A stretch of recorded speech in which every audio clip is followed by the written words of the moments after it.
तरी ते असे आहेत की त्या गुणांना कधीही शेवट नाही.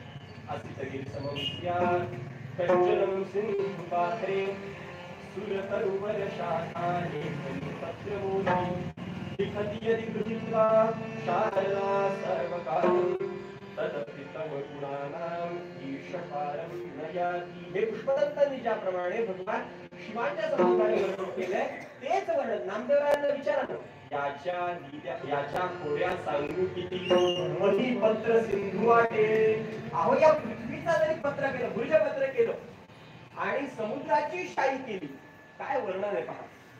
समुद्राची शाई केली, सगळे पर्वत सगळ्यांचं चूर्ण करून त्या पर्वतात टाकलं.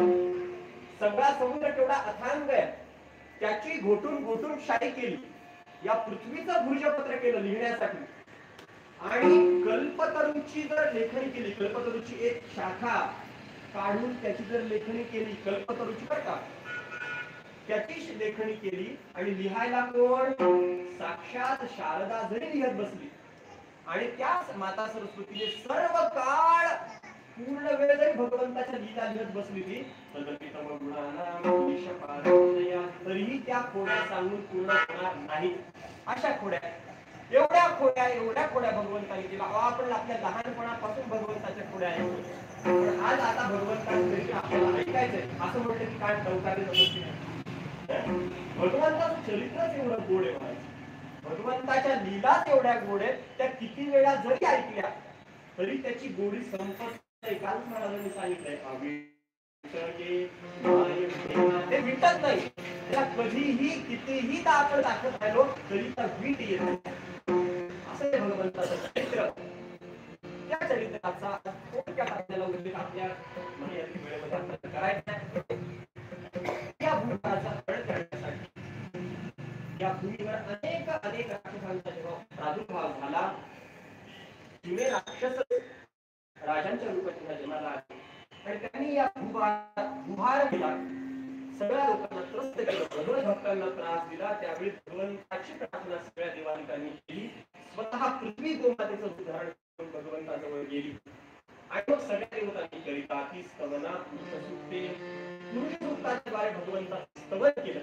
पुरुषं पुरुषसूक्तेन उपतस्ते समाप्तं सांगितलं. पुरुषसूक्ताच्या माध्यमातून भगवंताचं स्मरण सगळ्या देवांनी केलं. संतांनी वर्णन केलं, भगवंताला यायला हवं. तुका रूप दाखविले आता सहस्रभुजांच्या मंडिता. हे भगवंता आता तुम्हाला यायला लागते. ही प्रार्थना केल्यानंतर भगवंताने ब्रह्मदेवाला साक्षात्कार दिला. भगवंताने ब्रह्मदेवाला सांगितलं की या भूमातेचं दुःख हरण करण्यासाठी वसुदेव आणि देवकीच्या 8व्या गर्भाच्या रूपातून जन्माला येईल. तुम्ही सगळ्या देवस्त्रिया आणि देवता गोकुळामध्ये गोपिकांच्या या तिथे आपण लीला करू, हरण मी करेन असं नियोजन मी केलेलं आहे. ब्रह्मदेवाने सगळ्या देवतांना सांगितलं. सगळ्यांनी मिळून गोमातेला शांत केलं. गोमातेचं दुःख हरण करण्यासाठी भगवान येणार असं सांगितलं. तिकडे वसुदेवाचा प्रसंग आता मी विस्तार करत नाही, थोडक्यात सांगतो, पुढे जातो. सगळ्यांना प्रसंग माहितीये. वसुदेव आणि देवकीचं लग्न झालं. देवकी कंसाची भगिनी, तिचं लग्न झाल्यानंतर ज्यावेळी तिच्या परत वाटी लावण्याच्या प्रसंगामध्ये आकाशवाणी झाली. आकाशवाणीने सांगितलं की तिचा 8वा गर्भ तुझ्या काळ धरेल. ते ऐकल्यानंतर त्याचं मन बदललं आणि त्याने त्या देवकीला मारण्यासाठी खडग उगारलं. आणि खडग उगारल्याबरोबर वसुदेवाने थांबवलं. वसुदेवाने शब्द दिला की प्रत्येक मुलीला आणून दे म्हटल्यानंतर त्यांना कारागृहात टाकलं.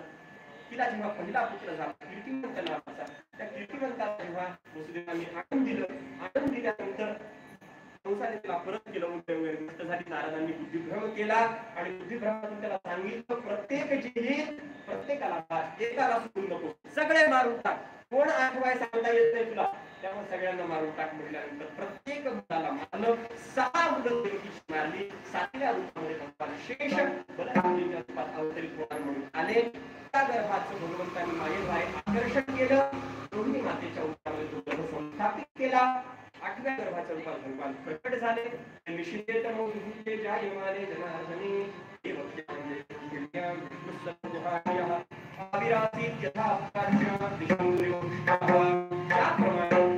चंद्राचा उदय झाल्यानंतर सगळ्या देशांचा व्यक्तिमत्व होतात. त्याप्रमाणे भगवंताचा अवतार झाला. सगळ्या देशांना प्रकाश